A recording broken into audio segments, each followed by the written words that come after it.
صاحب، جب میں نے آپ کا خطاب یو کے پارلیمنٹ میں دیکھا اور جس طرح سے آپ نے خان صاحب اور پاکستان کے اندر جو ہونے والے ظلم کے خلاف اپنے آواز اٹھائی تو یقین کریں دل خوش ہو گیا، کیونکہ پچھلے 2-2.5 سال سے ہم یہاں کے تمام ایم پی ایس کو جو ان کو لیٹر لکھ رہے تھے، ان کو انسانی حقوق ہیومن رائٹس کی جو خلاف ورزیاں ہو رہی تھیں اس کے بارے میں بتا رہے تھے، اور یقین کریں کسی میں ہمت نہیں ہو رہی تھی. اور آپ کو پتہ ہے کیوں ہمت نہیں ہو رہی تھی؟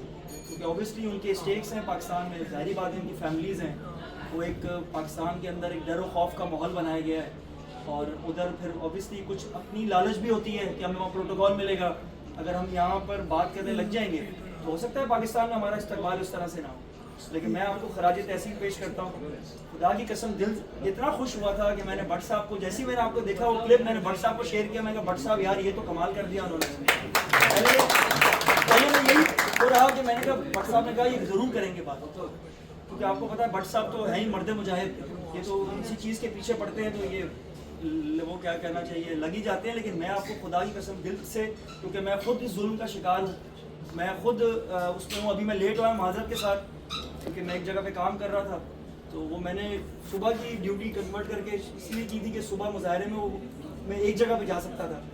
لیکن میں آپ کو دل کی گہرائیوں سے، اللہ تعالیٰ آپ کو اس کا اجر دے گا، واقعی انسانی حقوق کی خلاف ورزی ہو رہی ہے. جس طرح سے زاہدہ صاحبہ نے بتایا کہ ابھی تو ہمیں علیمہ بہن یا ان پہ جو ظلم جو اڈیالہ جیل کے باہر آپ کو نظر آ رہا ہے نا، جو ظلم ہم پہ ہو چکا ہے، ہمارے گھروں پہ چھاپے، 9 بہنوں کو اٹھانا، بچوں کو اٹھانا، بچوں کے سروں کے اوپر گن رکھنا، یہ پنجاب میں بھی ہوا ہے، یہ سندھ میں بھی ہوا ہے.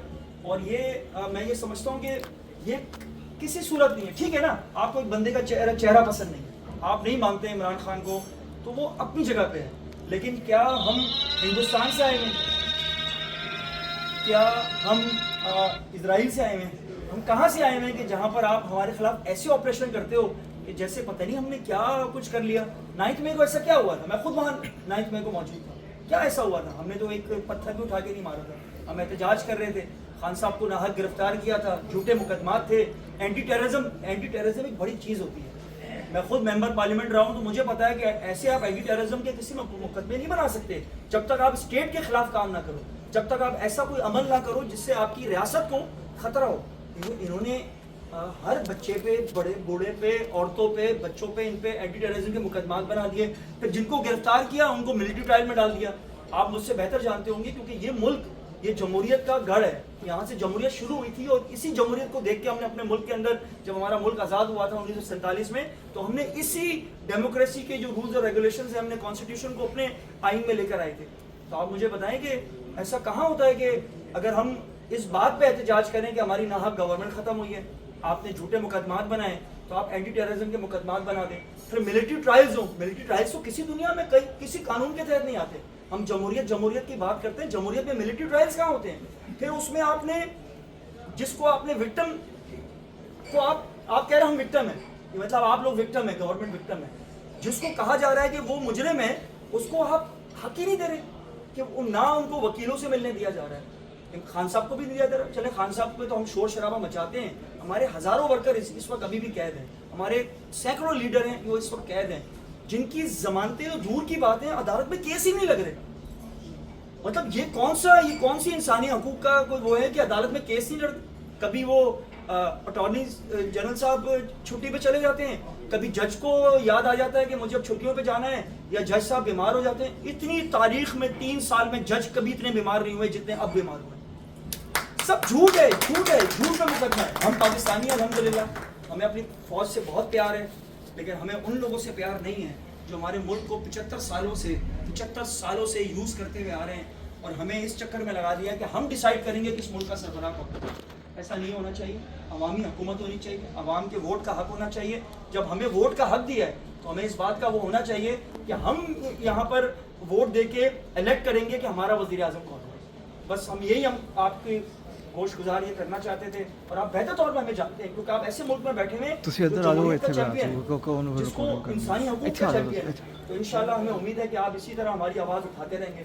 اور تمام ہمارے دوست یہاں بیٹھے ہوئے اس بھاری تعداد میں یہاں پر آئیں، یقین کریں آپ سے محبت کا اظہار کرنے کے لیے آئیں، اور انشاءاللہ اللہ کرے گا یہ ظلم کی جو رات ہے انشاءاللہ یہ ختم ہوگی، اور ایک ایسی سحر ہوگی انشاءاللہ جو ہمارے ملک میں امن و امان ہوگا, اور ایک انسان کی اور ایک کیا کہنا چاہیے جمہوریت کی, ووٹ کی, ان سب کی عزت ہو. پاکستان زندہ باد. عمران خان. جب عراق جنگ کا بگل بجا, پارٹی کے اندر رہتے ہوئے ہم نے بہت کوشش کی گورنمنٹ کو یہ پیغام دیا جائے کہ یہ اس جنگ کی ضرورت نہیں ہے. وہ آپ کو پتا ہے کہ ویپنز آف میس ڈسٹرکشن کی بات ہو رہی تھی, وہاں یو این انسٹرکٹر وغیرہ گئے ہوئے تھے, وہ کہہ رہے تھے کہ ابھی وی نیڈ مور ٹائم. میں کہتا کیا ایجنسی ہے, ان کو اور ٹائم دے دو.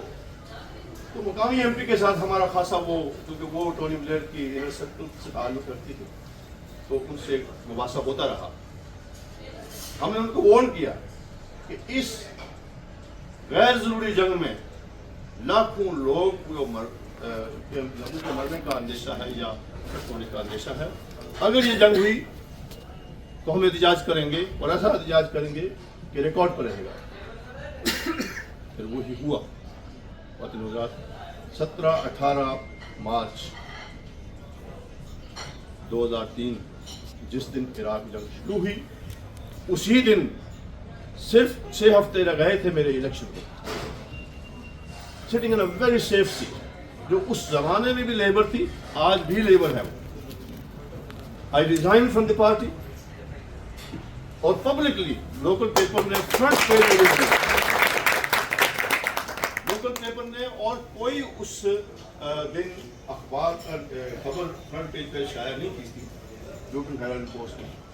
اور میری خبر جو ہے وہ میرے ساتھ ہے. ایک اصول کے لیے بندہ اپنی سیف سیٹ چھوڑ رہا ہے. اور ودن 6 ویکس میں نے جائزہ لیا کہ کون سی پارٹی ہے برٹش پالیٹکس میں جو عراق جنگ کے خلاف ہے. لیبر اینڈ کنزرویٹو پارٹیز کی جو پالیسی تھی وہ پرو وار تھی, اگرچہ کچھ ممبران لیبر کے تھے یا کنزرویٹو کے تھے جو جنگ کے خلاف تھے, لیکن پارٹی پالیسی یہ تھی.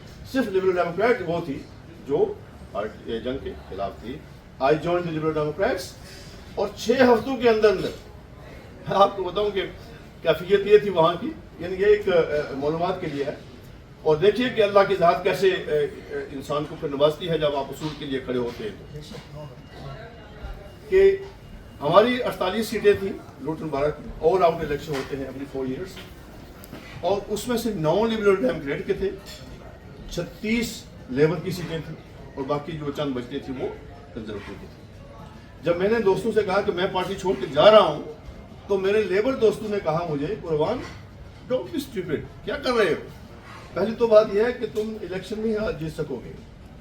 دوسرا یہ ہے کہ اگر تم ایک جیت بھی جاؤ گے, ہم 36 کے بجائے 35 رہ جائیں گے, تو کیا فرق پڑے گا؟ میں نے کہا کہ go to hell with politics, مجھے سیاست کی ضرورت نہیں ہے. میں اصول کے بنیاد پر یہ ہوں, وہاں لاکھوں لوگوں کے مر رہے ہیں اور ہم یہاں اپنی سیٹ کے لیے میں رہ جاؤں. لیکن دیکھیے قدرت کی شان, ایک ہی الیکشن میں ہم ان کو 36 سے 21 پر لے آئے, اور ہم 9 سے 21 پر چلے گئے. 2-3 کنزرویٹو کو ساتھ لے کر کے ہم نے کاؤنسل بھی کا کنٹرول ہی چھین لیا لیبر سے.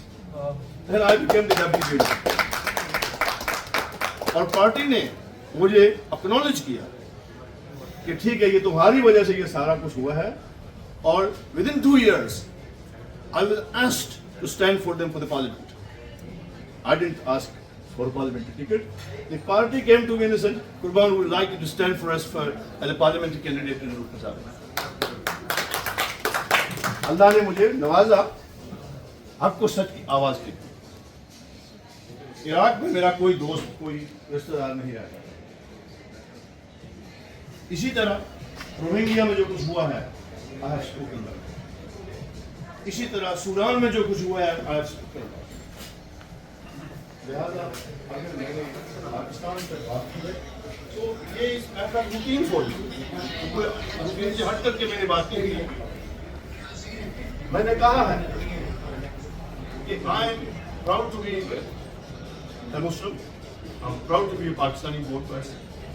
I'm also proud to be a British politician. ہم حق اور سچ کی بات اس معاشرے میں ہمیں سکھایا ہے.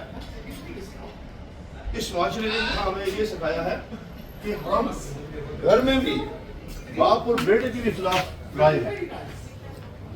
فریڈم آف چوائس ہے, فریڈم آف ایکسپریشن ہے. آپ کو کوئی دوسرا جو ہے وہ یہ نہیں کہہ سکتا کہ یہ مت کرو. اسی کے پیش نظر میں آپ سے کہتا ہوں, میری اللہ کے فضل و کرم سے پاکستان کا یہاں تک مفاد آتا ہے. Let me tell you very clearly, Pakistani governments جو بھی آئی ہیں لوگ بننے کے بعد, پیپل پارٹی کی پوری قیادت سے میری ملاقاتیں ہیں. بلاول صاحب سے بھی, زرداری صاحب سے بھی, اور لوگ مرزا صاحب سے بھی میری ملاقات کی. اسی طرح شہباز شریف صاحب, نواز شریف صاحب سے بھی میری ملاقاتیں ہیں. عمران خان صاحب کی پرائم منسٹر بننے سے پہلے سے بھی میری ملاقاتیں ہیں. As a prime minister